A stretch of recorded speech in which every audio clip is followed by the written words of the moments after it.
Hey everybody, we made a cannon. You may not be able to tell from this angle, but this is a cannon. It doesn't actually shoot these, but here's the cannonball. Here's our powder charge. On this puzzle, the players are going to have to align the cannon to the right area before loading it and then firing it. It's going to do all kinds of cool things. The complicated part of this one is actually the bearing to make it swivel. On this one, we used, they're called barbecue bearings I guess they're used for turntables for barbecues. I'm not sure why they're not like crawfish boil bearings, but yeah, Google barbecue bearing, and that's where you get these things. So here we have the track that we milled into each half of this that holds the bearing. On the one side of it, we just dropped our bolts through. Those hit T-nuts on the rotor, and then the stator is bolted down. We had to drill through and tap that stator part of the bearing. Yeah, that's the stator parts for quarter 20, where these guys are screwed in. It's got a rubber stop right here to make it so players can only rotate it so far, and that prevents it from twisting all the way around and getting all the cords tangled up or eventually severed in there, as will inevitably happen if you give them 360 degrees. Obviously, this one is not installed. This is iteration number 1, and there's always at least 2. In this case, there were 2.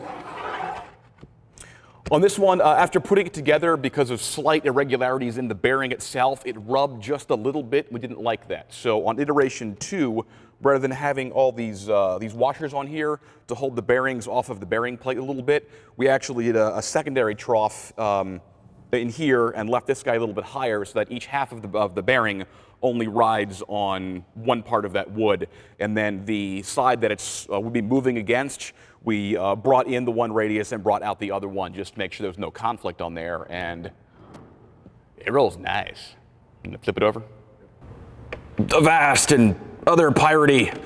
A little lighter. I think that looks a little more cannony from this angle. The powder bag drops in there. It's got a tab on it for removal. Do the honors. All right. The cannonball is actually, we did a mold a while back of some billiard balls for like a Halloween-themed skee ball kind of game. And we used that one again, and Mark spent like a lot of time drumming it up to make it look like cast iron, and it does, and it's cool. You know, show the camera. So when the cannon gets rotated into the proper orientation, that puts some magnets that are installed into the rotor part directly over our fess, which is on the Mark II part of this guy right here, and that will tell the game that the cannon is pointed at the right angle, at which point it needs to be loaded, fired, and then this stuff happens. Aha! Fired the cannon. That's not the way it's supposed to go.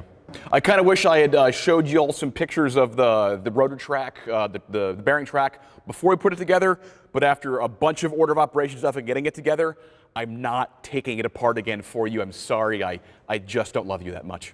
We'll see you next time. We've got some more videos coming up, some behind the scenes of this build. Fingers crossed, some special spacey stuff, and should have another assignment video coming out real soon.